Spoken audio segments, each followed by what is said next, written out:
Hello friends, welcome to my channel. আমি বংসঙ্গীতা আর চলে এসেছি তোমাদের সামনে আবার একটা নতুন ভিডিও নিয়ে। তো যেমনটা কথা ছিল, তোমাদেরকে নতুন নতুন ভিডিও দেওয়ার চেষ্টা করছি। তো দেখো, আমার হঠাৎ কি মনে হয়েছিল, ভাবলাম বাড়িতেই একটু নিমকি ভাজা যাক। কারণ নিমকি প্রচুর তো দোকান থেকে কিনে খাওয়া হয়, তো কখনো বাড়িতে ভেজেও দেখি, ট্রাই করে দেখি।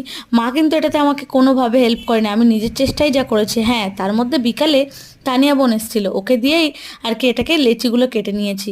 তো দেখো, প্রথমেই আমি দুপুরে মা যখন রান্না করছিল তখনই আমি ভাবলাম একটু ময়দাটাকে মেখে রাখি। তো মেখে রেখেছিলাম, তারপর যথারীতি বিকালে তানিয়া আসলে ও আর আমি দুজনে মিলে গিয়ে লেচি কেটে দেখো সুন্দর করে নিমকি শেপ দিয়ে এগুলোকে কেটে নিয়েছিলাম।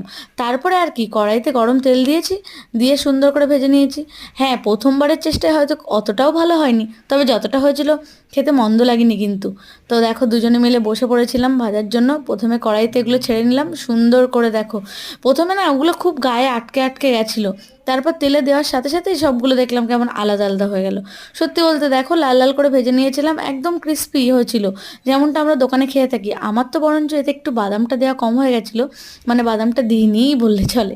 তো যাই হোক, ওভারঅল কিন্তু ভালো ছিল। তোমরাও কিন্তু আমার মতো এরকম সহজ পদ্ধতিতে খুবই সহজে নিমকি বাড়িতে বানিয়ে মুড়ি দিয়ে খেয়ে নিতে পারো, অথবা এটাকে কিন্তু পেঁয়াজ কুচি শসা দিয়ে মেখে সুন্দর খেতে পারবে। ভালো লাগলে লাইক কমেন্ট করো।